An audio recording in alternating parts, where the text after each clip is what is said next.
Hello and welcome to Hank's Place. Let's take a look at the beginning of Luke chapter 7, shall we? First, we find a Roman centurion who had a beloved slave. The slave was at the point of death. The centurion heard about Jesus, and he sent some Jewish elders off to fetch Jesus. Jesus began to go with them, but before they could arrive at the centurion's home, he sent friends and said, "Stop, don't come. I'm not worthy, in fact, to come to talk to you directly myself, nor am I worthy that you should come and come under my roof. But just speak the word, and my servant will be healed. For I understand, since I am a man under authority, that I speak and things happen. That you too are someone under authority, God's authority. You speak, God things happen." Jesus marveled, saying, "Not in all of Israel have I found such great faith." And of course, the centurion's slave was totally healed. We're encouraged from that, aren't we, friend, to have faith in God. God, who is our healer. Faith in Jesus, who bore our sins and diseases to Calvary's cross. But there's more. For Jesus went on to the city of Nain, accompanied by his disciples and a large crowd of people.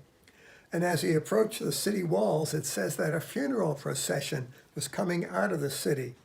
A widow with her only son, dead on a funeral pallet, accompanied by a large crowd. It's quite a picture. On the one hand, we have life entering the city, death coming out of the city, life and death coming together. It was custom in Judaism for people to pay their respects if someone had died. So the people coming would stop and wait respectfully while death passed by with its sorrow, its pain, its suffering. But wait a minute. It's life coming into the city. What's going to happen?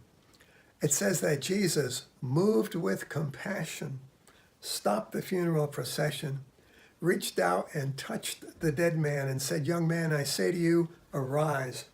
And the dead man sat up and began to speak, and Jesus gave him back to his mother.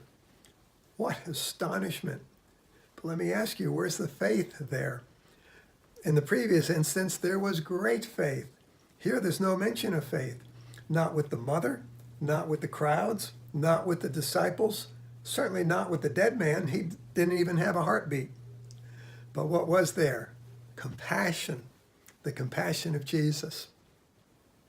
So what's our point here? You may have faith, even great faith, seeing your sin and your diseases upon Jesus, upon Calvary's cross. That's wonderful. Believe and receive. All it takes is a word, a touch from Jesus, and it's done. But what if you're worried that you don't have enough faith? No worries, friend. Just have a little bit of faith that Jesus is the God of compassion, and that out of compassion, he yearns to pour out his loving kindness and mercies upon you. So be at peace. Don't try to measure your faith to see if it's enough that you can obtain something from Jesus.